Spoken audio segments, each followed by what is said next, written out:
माँ बाप का बंटवारा भावनात्मक कहानी।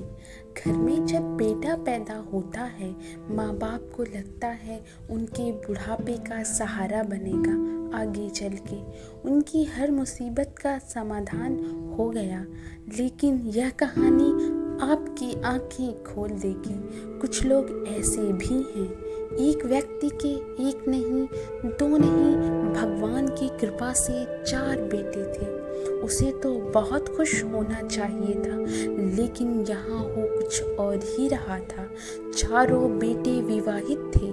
कहने को तो 4, लेकिन चारों 4 दिशा में रहते थे। ना ही उनकी आपस में बनती थी, ना ही चारों माँ बाप का ध्यान रखते।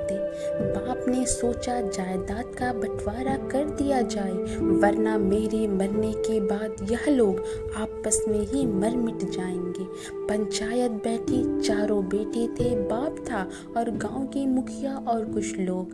सारी चीज़ों का बंटवारा हुआ।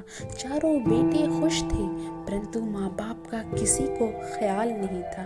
बाप वहीं चुपचाप बैठा सरपंच की बातें सुन रहा था। जब आई बात माँ बाप की, तो एक बेटे ने कहा 3 महीने से ज़्यादा मैं अपने घर में नहीं रख पाऊंगा। दूसरे ने भी वही कहा, तीसरे ने भी वही और चौथे ने भी वही। सरपंच ने कहा आपको जायदाद के 4 हिस्से कर दिया गया और इनके हिसाब से आप 3-3 महीने चारों के यहाँ रहेंगे। क्या आप खुश हैं? एक बेटे ने कहा अरे पिताजी से क्या पूछना। तभी सिर झुकाए चुपचाप बैठे बाप ने कहा सुनो सरपंच, फैसला तुम नहीं मैं करूँगा। बंटवारा में कोई 4 हिस्सा नहीं होगा, जैसा है वैसा ही रहेगा। इन चारों को मैं बारी बारी करके 3-3 महीने के लिए अपने घर में रखूँगा। बाकी का ये दिन कैसे गुजारेंगे यह अपनी व्यवस्था कर लें। इतना सुनते ही सारे लोगों की आंखें खुली की खुली रह गई। बेटे एक दूसरे का चेहरा देखने लगे। फैसला माँ बाप को करना चाहिए, ना कि अपने निजी घर के मामलों में दूसरों को सौंपना चाहिए। औलाद को किसने हक दे दिया, वह माँ बाप को किस्तों में रखे। दोस्तों, मेरा सीधा संदेश माँ बाप से आप हैं, आपसे माँ बाप नहीं।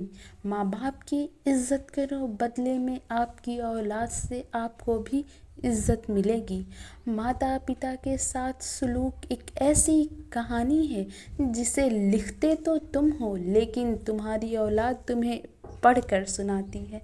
याद रखना, माँ बाप नाराज़ तो ईश्वर नाराज़। धन्यवाद।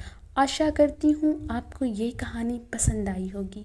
अगर कहानी पसंद आई है, चैनल को सब्सक्राइब करना ना भूलें। मिलते हैं अगली एक नई